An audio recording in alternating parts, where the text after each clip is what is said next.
If you haven't seen the movie Sinners, skip this video or skip past some of the stuff I'm going to say in this video because it's going to be some slight spoilers. Too many of y'all are watching this movie and thinking about the part where Sammy was praying and then Remick finished the prayer as in saying, yeah, God ain't real. He's not going to help you and he can't save you and all this other kind of stuff, when that's exactly the opposite of what it is. If any movie shows it better, I would be surprised. But the lesson in this movie is you will not be protected by God if you are outside the will of God. And I think that's the beauty of them showing the direct contrast between Sammy's family, them doing right, them going to church, his dad trying to pull him out of that nightlife, and Sammy wanting to be quote unquote free, going out there and seeing what the world has to offer and winding up in a situation that he himself almost loses his life in. Everybody wanted to quote unquote escape from the reality and enjoy the night. And in them doing it, in the machinations of their own mind, they summoned something that they were not prepared to deal with. And when it almost claimed the main character's life, then he want to reach out to God. Like, Lord, I know I said bump what you was talking about. Lord, I said forget all your statutes and your rules. I disobeyed my parents. I disobeyed you. I'm out here having sex before marriage. I'm out here having sex with a married woman. I'm out here drinking and be drunk with wine. I'm out here singing songs that aren't giving you praise. But now I'm about to die. Lord, I need your help.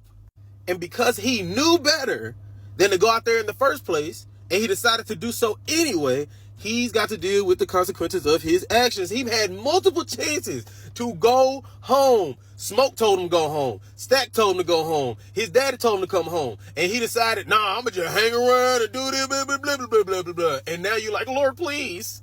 And how many of us so-called Christians will go out here and we'll ignore God up until the consequences arrive, and all of a sudden we want to be freed, quote unquote, from the consequences. You want to be free to do what you want to do, but now you want to be free from the consequences. And the part about Remick being able to quote the Bible, who told y'all that the devil doesn't know the word? How did the devil tempt Eve? Did not God say, or did God say that you would surely die? He challenged their understanding of the word. He never challenged the word. He did the same thing to Jesus. Didn't the Bible say, or he was basically like, don't the scriptures say that if you jump down, the angels will come grab you because they wouldn't let your feet dash against a stone?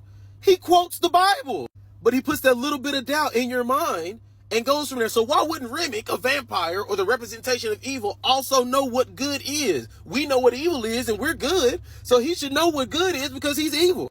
All in all, the movie is called Sinners, and in my belief, it almost seems as if the movie itself is letting you know this is what happens to sinners.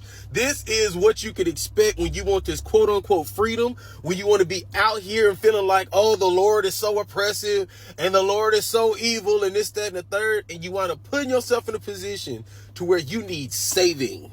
But I know a lot of y'all are going to be like, man, it wasn't even that deep, bro. You ain't got to do all that good shit. But y'all sitting there listening to these same people saying, yes, God isn't real because a fictional character quoted the Bible and another fictional character who was a representation of evil also quoted that same part of the Bible. Like, bro, come on. By all means, go see the movie. I don't think there's anything wrong with the movie. The movie didn't do nothing to me spiritually, but I'm also not a person who's very susceptible to feeling some kind of way because I see people die in the movie, right? Real good movie. Go support Black, all that good stuff. The reason I made this video is because these pseudo-intellectuals swear that they know something, but they don't even use the full part of their brain.